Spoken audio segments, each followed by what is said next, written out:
What's going on, guys? Welcome back to 100% NUFC. I hope I find you really well. So in this video I'm going to be making my Premier League predictions for the new 2019-2020 season, and I will go on to say that this is probably going to be the hardest video that I make this season, as you don't know where any Premier League club is going to finish throughout the season.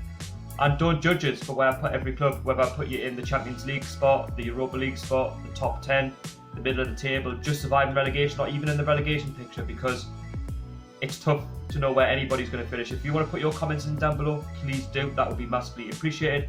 And I'm just going to give a little quick explanation to why I put each club in their position.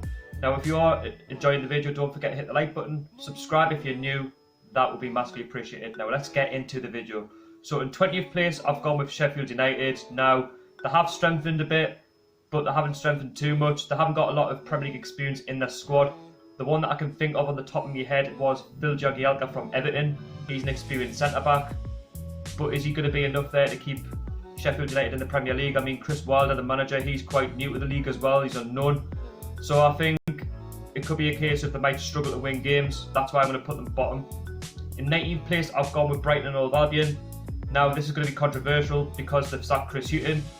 I don't think it was really fair replacing him with Graham Potter, who has come from the Championship with Swansea City, also managing Ostersunds. Now, they have strengthened, bringing in the likes of Maupay, but is it going to be enough for Brighton to stay in the Premier League this season? I don't know. You know, what are their expectations as a club for Brighton? Because Chris Hughton, yes, it wasn't brilliant the second part of last season, but you managed to keep him in the Premier League, so it's a bit of a tough one, and I don't think it was the right decision in the end, but I hope Graham Potter can prove us wrong. In the last spot, I've put Aston Villa. Now, the Villa fans will come on and say, yeah, you're only doing that because, you know, Newcastle fans don't like Villa. That's not the case. I think it's because I've spent a lot of money, you know, on players, and I'm sort of comparing it with Fulham a little bit, because you can spend a lot of money like what Fulham did, but it can relegate you at the same time. I mean, it seems that they have brought some decent players in, but, you know, you can't prove anything until the season's actually kicked off, and like I say, Villa fans, prove us wrong, but I'm going to put you in the relegation picture. Just avoiding relegation, I'm going to put my club, Newcastle United. Again, this is going to be controversial, 17th being the new first, as you would say. It's been a horrible summer. Benitez, you know, walking away, Bruce coming in. He's managed, I think it was back in 2015. So Bruce has got a lot of shoes to fill. Yes, we've signed 3 players, but they're all unproven. They've got to prove me wrong that they can go out there and give 100% performances, and the squad looks a little bit weak. We still need a couple more players as I speak before the deadline day, but I think it's going to be a struggle at times, you know, to pick up results. Yes, our pre-season's been decent, but we've been playing the likes of St Etienne, Hibs, Preston. They're not exactly big clubs. They're not exactly clubs with big name players, so the test will come against the likes of Arsenal, Chelsea, City, Liverpool. In 16th place, I've put Norwich. Like, I've been impressed with their recruitments this summer. Yes, they've only brought a couple of players in, but Branchich, Foreman as well, the goalkeeper, both got Champions League experience. They've done well in pre-season, and I think Daniel Farke, you know, what's going on about their club, you know, with a German connection.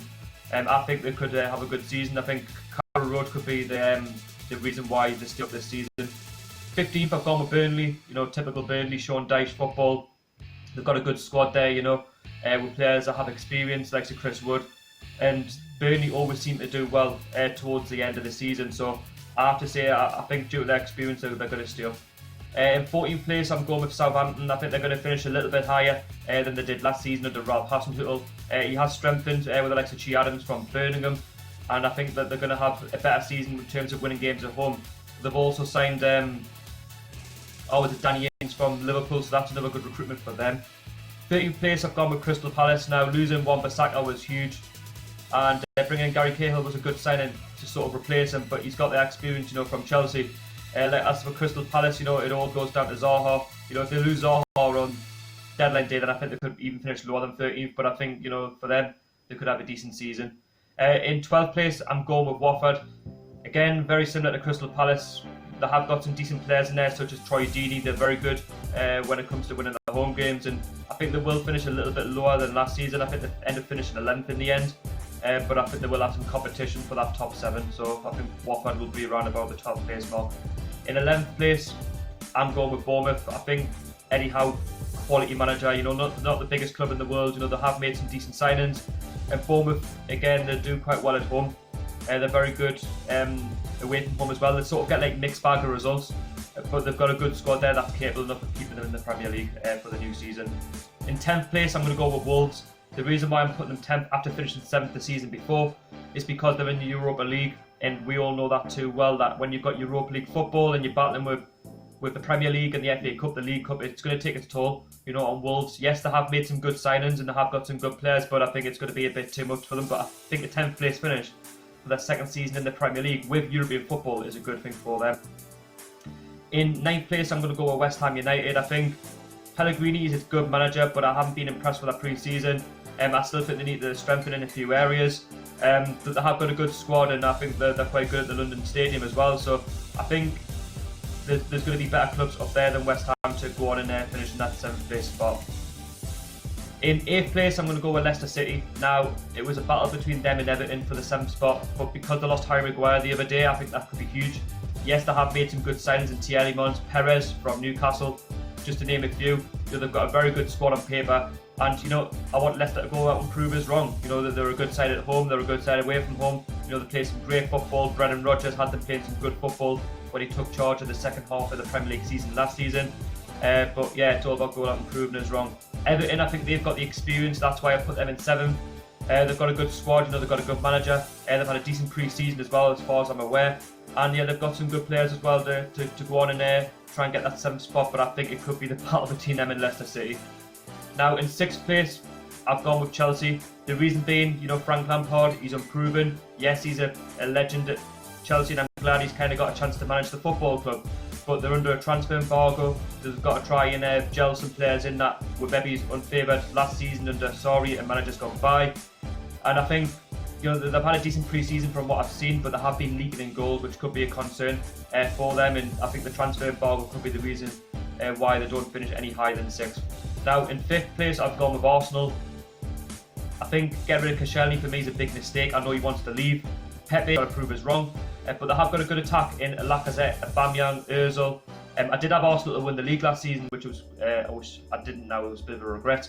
But I think that they have got a good squad there, but they seem to waste their chances. Emery's a good manager, but it's how they go about the new season. They're very inconsistent, Arsenal, and I think it was towards the end of the season, all they had to do was win one game out of 6 and they would have got into the Champions League spots, and they didn't. So yeah, I'm going to keep them out of the Champions League again this season. In 4th place, I've gone with Manchester United, signing the likes of Maguire. Good player there, good solid centre-back. I think they have got a good squad on paper, if they keep the likes of Pogba, Sanchez. And if Solskjaer can get it right this season, I'm sure Man United can have a decent season. I don't think they're going to be, aiming for the Premier League title. I could be wrong. But I think that was a great bit of business by Man United getting Maguire in. They're going to be short up at the back. I'm sure they might sign a few more players between now and the deadline day. In 3rd place, I've gone with Tottenham. Yes, I know they haven't changed too much of their forward attack, but Ndombele, Kane, Eriksen, Son, just to name a few, they've got a good squad there. It's scary. Like going forward, they've got the pace. They've got the presence of Harry Kane, who for me is probably going to be top goal scorer again next season. They've got a solid midfield, a solid centre-back partnership. They've got Lloris in goal. As well, the new stadium, I think that's going to be a motivation for them, to keep winning and to get into those Champions League spots. And they're quite a solid team, so that's why I put them in 3rd. Now, this is going to be Mr. Controversial. For 2nd, I've gone with Liverpool. I had to really think about it. Liverpool, for me, haven't strengthened too much. Their pre-season's been very up and down. They lost in the Community Shield to Manchester City. Yes, they went on to win the Champions League, and last season they should have won the Premier League on 97 points, but I think they should have strengthened. Now, strengthening your team could be a good thing or a bad thing. Take it how you want, Liverpool fans. I think you're a great club. I think you've got some great supporters, and I hope you prove us wrong. I hope you do go on to win the league, but I just think you should have strengthened more this season to have any chance of winning the Premier League.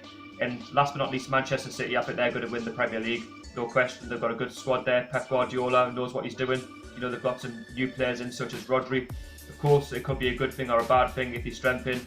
It could be a good thing in terms of building for the new season, but it could also be a bad thing because it could take time for those players to gel in. But from what I've seen, I've been impressed. Albeit they lost in the Premier League Asia tournament against Wolves, but that's a Premier League Asia tournament. But I think they've got a solid squad where I think they're going to score a lot of goals. They're going to concede very little goals. I know Vincent Kompany's left the club, but I think he can be replaced throughout this market. Now, that's just been my Premier League predictions for the new season. Let us know down below in the comments what you think. And yeah, don't judge, because at the end of the day, nobody knows where any club is going to finish. And I had to really think about every position for every club. So if you are new to the channel, don't forget to like, share, comment and subscribe. And I'll see you all in the next one. How are the lads?